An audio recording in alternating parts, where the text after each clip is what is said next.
Now, one of the big changes that's happened recently in markets isn't just with currencies, it's with mortgage rates. And I'm going to show you what people have been expecting to happen to Bank of England interest rate and what's changed over the course of the last few months. This is kind of a chart looking into the future. And what you see is that's where bank rate is at the moment, 2.25%.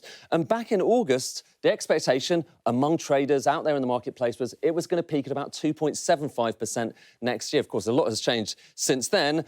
In fact, it's gone up to 4.75% expectations in September, and then came the mini budget. And look at that line, up to 5.5%. That's actually down a little bit on where it was last week. It was about 6.1% last week. Now, all of that is already starting to feed through to the mortgage offers that we are getting around the marketplace. So have a look at this.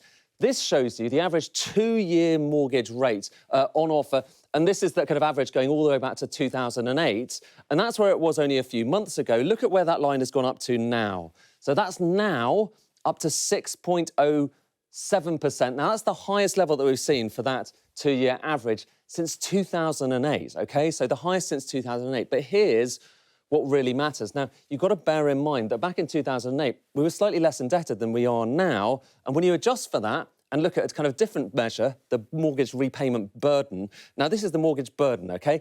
The higher this line is, the more of our incomes we're having to pay on mortgage repayments on any new deals. And look at what's happened recently. You can see that earlier on, only about a couple of months ago, it got up to the highest level that it'd been since 2008. But since then, it's got even higher, up to the highest level since the late 1980s, early 1990s. And this is the real concern. At that rate that we're seeing right now in the marketplace, you are seeing the highest level of repayments that we've seen since a period when the UK was about to face the biggest housing crash it ever faced before. That's the big concern, both politically and economically for the Conservative Party, that this cost of living crisis is also going to become potentially a mortgage crisis.